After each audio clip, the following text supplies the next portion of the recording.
Wrexham et Deadpool, ça commence à devenir vraiment sérieux. Le club de Ryan Reynolds vient d'être promu en D3 anglaise. Pour leur première saison en pro, le club gallois a réalisé un back-to-back incroyable. De quoi faire plaisir à Disney+, qui produit la série sur l'épopée de Wrexham. Entre revenus précaires, propriétaires véreux et renaissance, je te raconte l'histoire du troisième plus vieux club du monde. Mais avant ça, cette vidéo est sponsorisée par Unibet. Tu as 100 € de bonus offerts avec le code COP. Situé dans le nord du pays de Galles, Wrexham, berceau de la révolution industrielle galloise, a longtemps souffert. Jusqu'en 2008, où la relégation en 5ème division a fait perdre au club son statut professionnel. Repris par les supporters en 2011, Wrexham a dû survivre pendant 10 ans et l'arrivée en 2021 de l'acteur américain Ryan Reynolds et de son ami Rob McElhenney. Après avoir revêtu le costume de Deadpool, Ryan décide de s'investir dans le football. Effort maximum.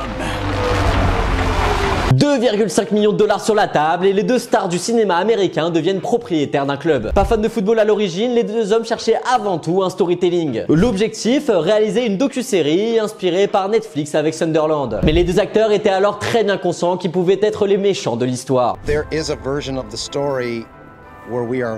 Et la crainte de voir les Américains utiliser le club pour des fins personnelles était aussi présente chez les supporters de Wrexham. Mais Ryan et Rob les ont fait mentir. Très impliqués, les deux Américains se sont découverts une vraie passion et sont petit à petit rentrés dans le cœur des supporters. Même si leur premier accomplissement sera au niveau marketing. La série Welcome to Wrexham, diffusée sur Disney+, est aujourd'hui un énorme succès avec plus de 3,2 millions de dollars de bénéfices. Une popularité qui a permis au club d'avoir une image internationale. Surtout que la communication du club sur les réseaux est excellente avec une touche d'humour apportée par Ryan Reynolds et son ami.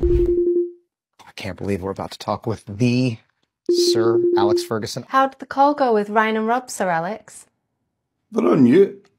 Never heard the thing. Bref, l'acteur américain a le sens du business, a utilisé ce coup de projecteur pour le bien du club. Notamment en signant de nouveaux sponsors comme TikTok ou encore Expedia. Et certains matchs du club cette saison ont même été diffusés sur ESPN en direct. Du jamais vu pour la 4ème division anglaise. Et le Racecourse Ground, stade historique du club, a été rénové après avoir laissé le COP à l'abandon pendant des années. Et le nombre d'abonnements est passé de 2000 en 2019 à 6000 en 2023. Des chiffres qui prouvent qu'en plus de la popularité du club à l'international, l'histoire plaît aussi aux locaux qui ont retrouvé goût au football. Au niveau du sportif, les deux copropriétaires, pour qui le football se joue plutôt avec les mains et un ballon ovale, ont évidemment délégué envers des personnes compétentes qui connaissent le club. Humphrey Ker, ami des deux acteurs, est par exemple le directeur exécutif. À la tête du sportif, on y retrouve une ancienne légende de Wrexham, Dixie McNeil. Le club a su se restructurer et recruter intelligemment dans des clubs de division supérieure comme Paul Mullin, Elliot Lee ou encore Ollie Palmer. L'entraîneur, Phil Parkinson, est lui aussi passé par des clubs de 2ème ou encore 3ème division. Grâce à ces investissements et cette gestion parfaite, le club est d'abord remonté en 4ème division puis en 3ème. Un retour fracassant dans le monde professionnel 15 ans après leur départ et le conte de fées n'est sûrement pas terminé. Si la première ligue semble encore beaucoup trop loin, certains clubs du meilleur championnat du monde ont montré que le chemin était faisable. Notamment Brentford de la 4ème division en 2008 jusqu'à la première ligue en 2021. Les plus beaux jours de Wrexham sont donc encore à venir et l'attention autour du club nous permettra de suivre cette aventure de près. Et toi, qu'est-ce que tu penses de la reconstruction de Wrexham par Ryan Reynolds? Dis-le moi en commentaire.